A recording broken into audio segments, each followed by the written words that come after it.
Vamos lá, vamos lá. Retornando aqui pro nosso assunto dos sem terra. Eu tô com um gráfico aqui na mão, pô. Olha só. Que olha só. Governo FHC, invasões de terra. Em 1999, FHC, 502 invasões. 2002, 222. 2007, no governo Lula, tivemos 298 invasões naquele ano.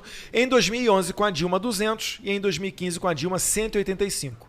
Já em 2019, no primeiro ano do governo Bolsonaro, tivemos 5. Meu caro, por que as invasões de terra estão sendo praticamente extintas aqui durante o governo Bolsonaro? O que tem de diferente do governo Bolsonaro para os governos do PT? Porque o PT sempre prometeu, né, dar terra, fazer a reforma agrária. Agora tá o Lula falando aí que o MTST vai ter um papel protagonista, enfim. A quem se atribui isso tudo? Primeiramente, queria cumprimentar essa mesa gigante aqui, Fabi, Holiday, Adriles, Eduardo. Trouxe um presente para você antes de mais nada. Essa aqui é a legítima. Agora vai, hein? Original. Ah, não. A música do Chico Buarque, inclusive. É a original traduzida. É a original. Essa aqui é a Nutella, porque o pessoal pediu pra ficar o vermelho. Eu tive Com tradução. Se eu botasse aqui, será que eu entro nos acampamentos de manifestação do PT? A esquerda não sabe ler, então você pode entrar de boa. Ai, que legal. Eu mandei fazer uma mais raiz aqui, que o pessoal tava Vou preocupado. votar com ela. Então, olha só. O que acontece? Uma das marcas, né, desse governo foi devolver uma pauta que é muito importante ao Brasil, que é entender o quão é sagrado a propriedade privada. É um princípio soberano e eterno da nossa Constituição, que há muito tempo foi rasgado nos governos anteriores, que a gente conseguiu reestabelecer, dando direito à legítima defesa, né, para que o dono dessa terra entenda que aquele que trabalha é digno do fruto do seu suor. É isso que o Brasil voltou a entender, né, quando o presidente concede, né, meios para qual o dono da propriedade, primeiramente, ele defenda aquilo que é seu. Isso foi muito importante, a questão da posse da arma. E também, obviamente, tudo que foi feito, né, dentro desse processo para que diminuísse a força da intensidade desses movimentos terroristas que aterrorizaram o nosso país por tanto tempo. Quando eu fiz a denúncia, primeiramente com o Major Vitor Hugo, um abraço, um homem que me deu voz, e depois a Bia Kicis postou o vídeo também e viralizou, milhares de pessoas vinham para o meu perfil e ficavam muito preocupadas, me chamavam, cara, você não tá com medo do MST, vão te matar, sua família, como é que tá seus pais e tal, porque meus pais moram no assentamento hoje, inclusive o assentamento se chama Assentamento Che Guevara, olha que maldição. Mas o que acontece? As pessoas me ligavam temendo pela minha integridade física. E a primeira coisa que eu digo é, se não era um movimento terrorista, por que é que 99... Mas o que mudou na sua cabeça? O que deixou deixar o MST e adentrar a direita? E seus pais também? Qual foi o motivo dessa Eu tirei meus pais de lá. seu destino? Tive que tirar. O que foi? O que aconteceu? Então, a minha história começa lá em 2004, quando eu vou para o acampamento do MST com os meus pais. Lembrando que eu sou uma criança de aproximadamente 12 anos de idade, né? E aí, meus pais estávamos em Campo Grande, Mato Grosso do Sul, uma família pobre, 5 pessoas, né? Caminhando para a miséria mesmo, assim, dependendo de cesta básica de projetos sociais da igreja, né? E dos parentes ali que estavam conosco. E aí é um prato de mão cheia para o movimento. Pessoas vulneráveis, pessoas simples, despolitizadas, né? E meu pai, por exemplo, estudou até a 3ª série, então nunca foi preocupado com nenhuma causa política nesse sentido. Nós fomos para o acampamento e aí eles sempre vendem um paraíso e te entregam o inferno. Né? As pautas, né? Falou muito de amor aqui. Amor, igualdade, vamos te ajudar, vamos te devolver dignidade. Você e sua família vão conseguir ter um futuro para os seus filhos e tal. Quando você chega no acampamento, a primeira coisa que acontece, existe um sistema muito bem organizado de doutrinação. Uhum. E esse sistema funciona o seguinte, o acampamento do MST, ele é formado em setores, né? Muito bem organizado. E aí, primeira coisa, existe o setor da agricultura, setor da educação, setor da segurança. Primeira pauta, se em todas as entradas do acampamento precisam ter guaritas, isso já me diz algo. Por que é que tem que ter guarita? Por que é que tem que ter guarda armado? E outra coisa, é obrigado você estar armado, é uma lei pétrea do acampamento. Você está ali numa guarita de lona, lembrando que eu estou falando de uma cidade de lona, 5.000 famílias ali, pessoas em todos os lugares ali, e aí nas entradas e saídas tem guarita e tem um fogos de artifício, que funciona como o mesmo sistema do crime organizado na favela. Vou falar agora, o fogueteiro do morro. Chegou a polícia, solta fogos. Outra lei do acampamento. Todos são obrigados a, onde quer que estejam, sair, pegar uma arma. E aí, facão, foice, martelo, um pedaço de pau, não interessa. Você tem que estar armado e ir até o fogo de artifício ali na guarita para fazer a defesa do acampamento. Aí se lembrem que eu estou falando de uma criança de 12, 13 anos de idade com um sentimento revolucionário, com a disposição de morrer na bala de um possível policial. Se o MST vai para cima, o que aconteceu inclusive Carajás. em Eldorado dos Carajás, que eles até hoje, né, que Eles dão armas para crianças. é o que eles fazem Eles até dão hoje. armas para crianças. Deram arma para você? Era armas de fogo não, mas faziam pegar qualquer tipo de arma, um facão, Sim. uma foice, que também é arma. E mandar você ir para cima de quem eventualmente... Você estava ali disposto. Entendi. Se o militante dissesse vai pra cima, você vai pra cima. E aí não interessa se 12 vai matar anos ou você morrer, 12 anos de idade. Então, mas olha só, eu tô falando aqui do setor da segurança, onde o meu pai geralmente ele revezava diariamente, fazia o rodízio com o pessoal. Lembrando que é muito bem organizado. Pra onde que vai as crianças e adolescentes? Setor da cultura. Opa. E aí é onde começa esse processo demoníaco, que eles Até chamam de escola, cultura. né? Sem terrinha. Aprendendo a enfiar crucifixo no ânus, aprendendo a cheirar a bunda um do outro, como fazem, né? Macaquinhos. Mijar na Graças foto a do Deus. Bolsonaro. É esse tipo de lavagem cerebral que eles fazem com as crianças nos acampamentos. Eu me lembro e claro, depois que eu me libertei eu vou chegar lá, mas depois que eu me liberto eu começo a olhar pra trás e me revoltar diante do prejuízo emocional, intelectual, financeiro que eu e a minha família tivemos. Porque eu começo a olhar para trás e perceber que não foi fácil me libertar dessas ideologias satânicas e malditas da esquerda. Porque o que acontece? Na cultura, você é obrigado porque você está vivendo um sistema que é todo engessado para aquilo ali. Você começa a idolatrar psicopatas como Che Guevara, Fidel Castro, Carlos Marighella, cara. Quem que foi Carlos Marighella? Eu idolatrava esse cara. Depois que sai do movimento, começa a perceber... Urbano ensinando a matar policial. de doutrinação, especificamente. É uma escola de né? doutrinação. Mas peraí, eu não tô falando nem da escola, eu tô falando do acampamento. Do acampamento. Porque você é um jovem, não trabalha, a maioria das pessoas ali vivem de forma ociosa, também não trabalham, dependem, né? Porque eles tiram a pessoa da cidade, colocam dentro do acampamento agora Vira para uma viver atividade. debaixo do Estado. Lembrando que eu tô falando de governo Lula, Dilma, FHC e essa galera. Então agora você depende do Estado, você não tem mais a casinha, os móveis que estavam ali na cidade, você depende integralmente do MST. E aí vale muito ressaltar, até quando eu estive com o teu pai, o presidente, ele pediu para eu dar ênfase nisso. As pessoas que estão ali, cara, não são pessoas de má índole.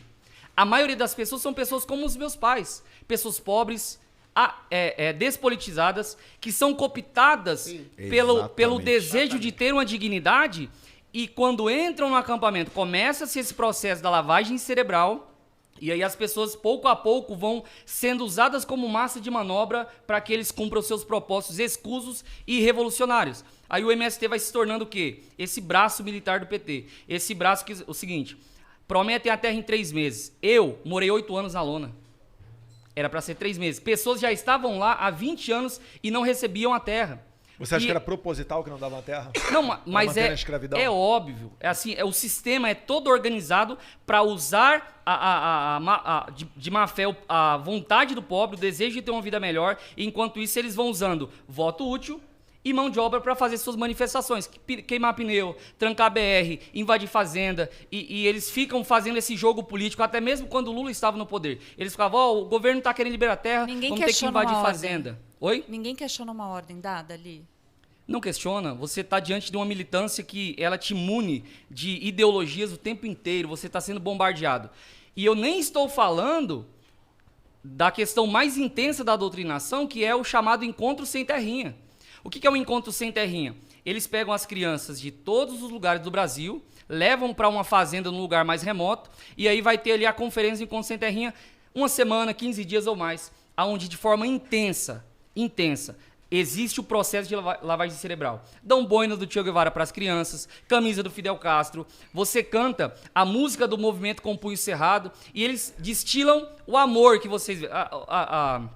O MST... Mas com que dinheiro que eles fazem isso?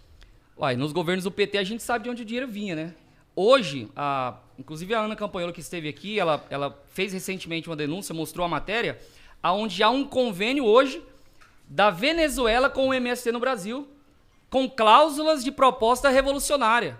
Então, assim, a gente percebe que existe um sistema em toda a América Latina sendo organizado e sistematizado para que o Brasil venha, que na verdade o Brasil é a última resistência a esse plano de poder que existe na América Latina.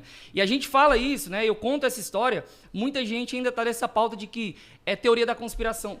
Mas, cara, por que precisa mais para provar para essa galera Caralho. que eles querem implantar essa ideologia maldita chamada socialismo do Brasil? Sabe o que eu queria chegar com você? Que nessas eleições a gente está vendo muito o negócio da picanha. E a gente tira um barato, mas não é. Porque a gente sabe como pega realmente esse pessoal que está na ponta. Né? Justamente essa coisa do churrasquinho, né? O oponente ali, não quero falar o nome dele. O oponente acabou, o último debate que ele resolveu ir, né, confrontar o presidente Bolsonaro. Bolsonaro, eu posso falar, olha só que alívio que dá, né? Ele terminou falando exatamente isso. Você quer fazer um churrasquinho, você quer tomar uma cervejinha. Então, ele acaba captando mesmo isso que a pessoa mais quer, porque são coisas simples, é o que você está falando, não existe maldade nas pessoas. Então, essa coisa que agora é uma nova versão, um chamamento, essa coisa da picanha, do churrasco. Olha só, a estratégia do PT e principalmente do MST, falando da minha história, é uma estratégia, eu vou usar um exemplo daquilo que eles faziam conosco como jovens. Né? É uma estratégia nazista. É uma estratégia, a mesma estratégia usada na juventude socialista alemã, por meio da propaganda.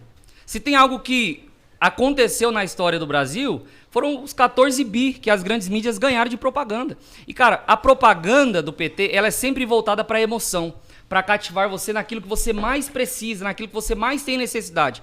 Muita gente não teve um estilo de vida pobre como eu tive, ou miserável como fases da minha vida eu passei, para entender o que é alguém falar assim, você vai ter um pedaço de carne na sua mesa. Então isso cativa as pessoas, né? Isso, de certa forma, vende essa história, porque as pessoas, lembrando, que estão nesses lugares mais remotos, elas sequer estão acompanhando qualquer, ou sabe qualquer tipo de conceito político. Vai falar de socialismo lá, ninguém sabe o que é socialismo. Vai falar E a esquerda não vai ganhando os adeptos falando, né? Olha, leia Karl Marx, leia Engels, Foucault. É isso aí. Mas, me conta, Pedro, o que te calma, descativou? Adriles, A gente quer saber o que eu te vou fazer descativou. igual a Jovem Pan. Não, mas aqui, ó. peraí, Olha que bem, você tá muito eu nervoso. tenho uma Quietinho. pergunta que emenda com o que você quer falar. Só quer saber o que descativou. Qual foi a sua epifania? Deixa o Holiday falar. Peraí, eu acho que tem a ver Vai o que eu dando uma vou olhada perguntar por aí. aqui que você vai saber. Porque teve um caso aqui em São Paulo, tudo bem que não é o MST, né? Mas era um movimento de moradia ligado ao MTST. E foi um caso famoso aqui na capital, porque era um prédio abandonado que caiu aqui no centro, na região do Paissandu. E depois que o prédio caiu, houve várias frentes de investigação, eu participei de algumas na Câmara Municipal de São Paulo. Né? Exatamente. E aí a gente descobriu o seguinte: as famílias que tinham, que estavam ali dentro daquela invasão, tinham que pagar um aluguel para o movimento. Sim. As que não pagavam eram expulsas, eram despejadas de uma invasão que não tinha encanamento, não tinha eletricidade, era simplesmente uma invasão absolutamente precária.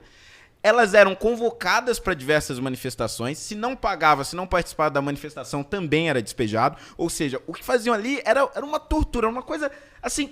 O que vocês fazem é absolutamente nojento. Assim, não existe outra palavra. São pessoas absolutamente pobres, que não têm o que comer, não têm onde morar, são manipuladas para participar de manifestações, são obrigadas a pagar um aluguel de um lugar absolutamente impossível de se viver com o mínimo de dignidade.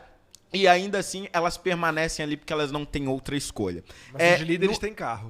Mas os líderes têm carro, então tem ali casa no Rio de Janeiro, tem casa em Ubatuba, etc. Se candidata também, né? Se candidata, viaja no final do ano para curtir as férias, etc.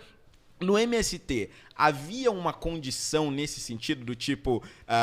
se você não tem que pagar, você tem que, sei lá, participar de uma manifestação, você tem que cumprir a nossa agenda, senão você vai ser punido com a retirada de terra, com a retirada do assentamento. E esse tipo de coisa aí, emendando no que o Adriles tá perguntando, te fez de alguma maneira também enxergar essa manipulação que o MST fazia das pessoas lá? Olha só, a parada é tão mais escusa assim, que as pessoas não fazem ideia, né?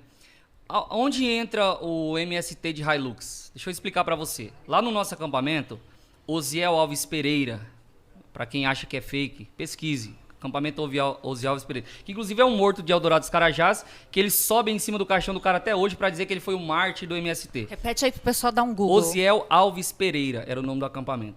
Lá funcionava o seguinte: você tinha a metade, 50% interno, que são pessoas miseráveis, que moravam ali porque realmente dependiam daquilo ali, queriam ter um futuro melhor. E você tinha os externos. Quem que era o externo? Era o cara que tem Hilux, casa na cidade, casa com piscina, vida boa. Mas ele também queria o sítio para fazer uma chacrinha de final de semana, fazer uma piscina, fazer uma churrasqueirinha ali e tal. O que ele fazia? Eles criavam um sistema onde o interno, ele morava lá e ele era sustentado de alguma forma com essa inscrição, que era paga mensalmente, pelo externo.